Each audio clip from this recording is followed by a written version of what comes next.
Muita gente anda pelas ruas e nem repara nelas. As árvores da cidade. Quem, como eu, tem um olhar mais atento, tem o privilégio de reparar nas frutíferas, nas floríferas, nas de copa expressiva, lindas e importantes. Algumas são centenárias, estão aqui há muito mais tempo do que a gente. Mas aí eu pergunto, como é que está a arborização de Belo Horizonte, hein? O vídeo de hoje é sobre isso e é um bate-papo que vale para qualquer cidade.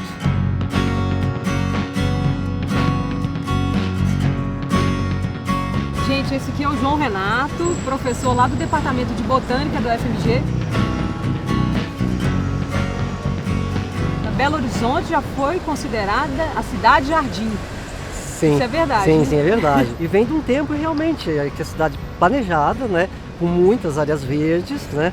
Então assim, as pessoas que vinham a Belo Horizonte se encantavam, tá? Isso foi uma época do passado, né?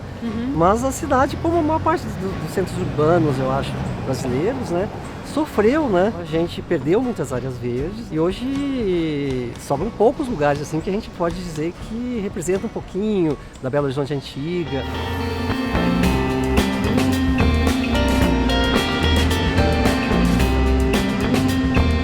Aqui é o privilégio, né? Essa aqui é a Avenida Barbacena. Barbacena, sim. Que árvores são essas? Aqui são os pau-ferros, né? Pau-ferro. É o pau-ferro. Ela tem uma beleza plástica incrível, né? Dá pra perceber esse tronco marmorado, assim. É verdade, mais parece claro, um mármore, né? Exatamente, né? São árvores frondosas, né? Então, assim, são árvores muito, muito bonitas, né? A gente está aqui de baixo, né? Quando a gente olha para cima, é uma maravilha essa copa. Esse é um exemplo bom, né? Você vê que a fiação não está passando junto à copa das árvores. Então, o que acontece é que esse indivíduo teve condições de se desenvolver, né, em sua plenitude. Como que está, no geral, a arborização de Belo Horizonte? Que nota que você daria, assim? É difícil, muito difícil. Né? Vamos, então, mostrar alguns lugares? Nem precisou de andar, né? Foi Sim. só virar que você já enxergou um exemplo. Não, essa é uma amendoeira ou sete copas, que chamam também. Nem parece. Assim, quantas copas você vê ali? Ô, coitadinha, uma, né? Uma, né? Meia, não Meia. sei. Oh. E tem uma fiação em cima, passando por cima. Então, assim, ela nunca vai ter 2, 3, 4, 5 copas, né? Porque ela foi plantada num local inadequado, né? Está condenada, né, a ser podada eternamente. Aqui a gente tem um ótimo exemplo de uma rua super arborizada, bem no centro de Belo Horizonte, a rua Rio de Janeiro. Se a gente olhar de cima, olha quantas magnólias gigantes e elas vão até o fim da rua. É uma relíquia. E qual que é a vantagem para uma cidade de ter árvore? Por que a gente precisa ter árvore? Tem um lado paisagístico, né, que é esse lado que as árvores amenizam a paisagem, né? Mas tem a função biológica das árvores, né, que é mais importante. Elas estão fixando o carbono, estão tirando o carbono, o CO2 que é emitido pelos carros, né? Estão tirando da atmosfera e fixando nas suas estruturas, no seu caule, na sua biomassa, que a gente chama. Purificando o nosso ar, né? Exatamente. Gente, aqui a gente tem um exemplo, né? É inacreditável, mas essa árvore zica é a mesma dessa daqui? É a mesma. É uma munguba, né? São plantas muito antigas, né? Pela espessura do tronco, para perceber, a gente não consegue nem abraçar ela, né? Mas aquela sofreu uma intervenção porque as plantas dessa espécie, né, elas foram atacadas, vocês devem ter visto lá na mídia, por uma praga, né? Chama besouro metálico. E houve uma poda radical, né?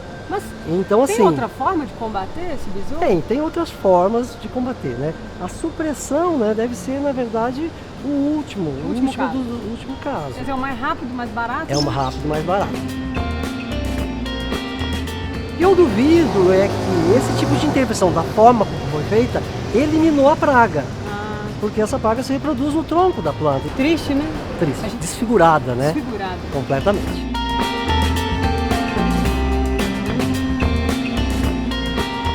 Existe alguma forma dessas árvores conviverem bem com a fiação na cidade? Existe alguma solução, assim, para que não se pode tanto? Uma solução está aqui do outro lado. Ó, olhando para lá, você vai ver que não tem fiação. Fiação é subterrânea. Existem alguns países que sim, que são subterrâneos. E é uma forma de compatibilizar, de haver menos conflito, né, entre a arborização e a fiação elétrica. Então o melhor dos mundos seria a fiação elétrica debaixo do passeio, para as árvores crescerem e poder... E a gente ficar mais feliz. Aqui é a famosa podem ver. Exatamente, é um dos males, né? Como há um conflito com a fiação, né? Então se suprime uma parte da copa, né? Tirando assim uma fatia da copa, digamos, deixando simplesmente os ramos laterais, né? O que acontece? Desestabiliza a planta, né? Então assim a planta fica muito mais suscetível a quebrar seus galhos, né? Uma chuva, né?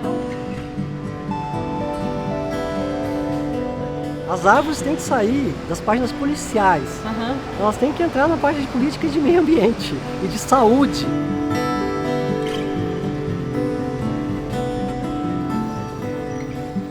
Um bom planejamento, com monitoramento, com a manutenção da qualidade da arborização, faz com que essas plantas possam viver muitos e muitos anos, né? Que gerações possam ter o privilégio de ver essas plantas, né? Plantas que seus avós viram, você pode ver.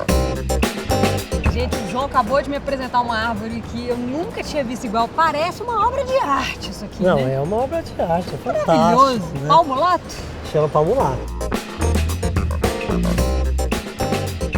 É uma planta de uma beleza fantástica, né? Como é que brilha? Parece um grafite, né? Exatamente. E ela muda ainda, essa cor muda. Ela passa do verde, diferentes tons até chegar ao longo do ano? Nesse grafite ao longo do ano. Ela vai soltando a casca e mudando. Então, que assim, lindo. É um privilégio, né? Você ter uma árvore dessas. E a altura dela, não, a gente não vê grande. Por aí, assim, facilmente. Não vê mesmo, essa daqui ela é realmente majestosa. É parte da história, né?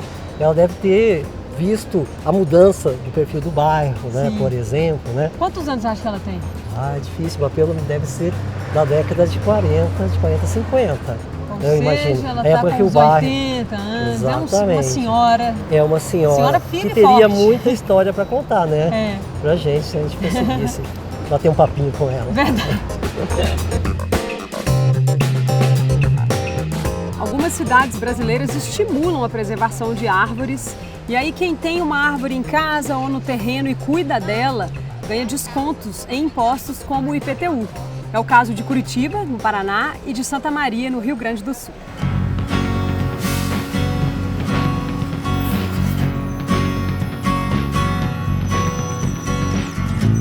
Então essa daqui chegando no centro da cidade, essa é uma centenária. Eles chamam de maçã de elefante, de lênia, flor de abril, que é uma planta exótica, né? É da Índia. E ela tem um fruto que tem uns gomos. E esses gomos, no Pedro II, colocavam umas moedas, tá? Dentro desses gomos. E quando ele passava com algum convidado, né? Ele chamava essa aqui é a árvore do dinheiro, né? Árvore do dinheiro? É dinheiro, porque ela dá dinheiro nos seus frutos. E aí ele sabia onde ele tinha colocado a moedinha, ele ia lá, levantava e tirava uma pataca lá, uma moeda. E aí um dos nomes populares ficou como árvore do dinheiro também. Né? O ideal seria ter uma plaquinha aqui com essa história. Né? Exatamente. Eu acho que as árvores estão invisíveis, né? Há uma cegueira. A gente tem mais de 500 espécies de árvores na cidade, 300 mil árvores de indivíduos, né? Então agora a gente vai ver mangueiras bem antigas, né? Bem antigas.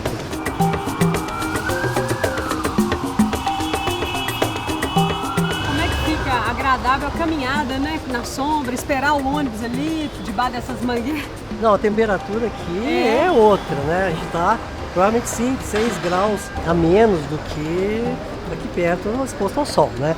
Essas mangueiras aqui são muito antigas em Belo Horizonte, né? Então, o remanescente onde se utilizou mangueira na arborização, né? Em geral, a gente lembra de mangueira, né? Nos terrenos, nos quintais, no fundo das casas, né? Mas aqui ela foi usada na arborização. A gente não tá vendo fiação no meio delas. Não.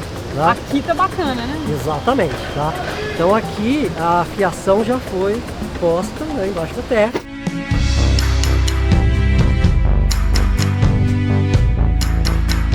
Ficus é uma das árvores que mais chama a atenção do povo, né? O ficus é uma árvore muito grande, né? Então destaca na paisagem, né? A gente tem duas espécies de ficus, né? Uma tem folhas menores e essa que tem folhas grandes, né? Mas é uma planta que tem uma copa muito grande, né? Não tem pedestre que não para ver uma planta como essa, né? É um gigante, né, na nossa frente que tem que respeitar.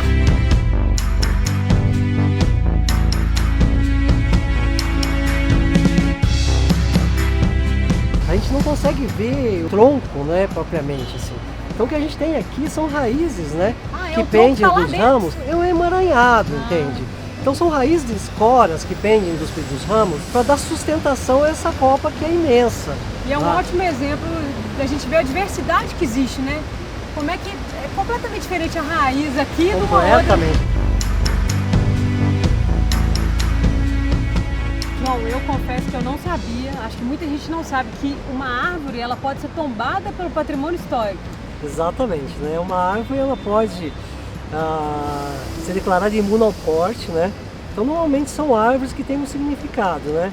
Pela sua beleza, pela sua imponência, pela sua história. O Belo Horizonte tem, né?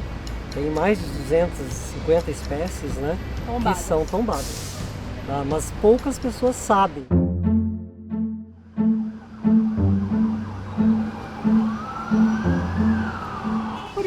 Qualquer pessoa pode plantar árvore onde quiser ou existe lei? Não, existem normas técnicas, existe uma legislação municipal para isso. E indicações de árvores que são de pequeno, médio e grande porte. Então, de acordo com o tamanho do passeio, né, vai ter a árvore adequada. E a gente sentou numa raiz aqui espetacular, hein? É, de uma figueira centenária. É um museu aberto. Museu aberto. A cidade trabalha tudo para o contrário, né? Para você ser menos sensível, você observar menos, ter cheirar pressa, menos, andar menos. Os seus sentidos, eles diminuem, né? Você realmente perde, né? Como ser humano a gente perde. Tomara que a gente consiga despertar nas pessoas que nos assistiram pelo menos, né, esse olhar, né? De sim. começar a observar. Isso é muito importante, né? É romper essa cegueira, né?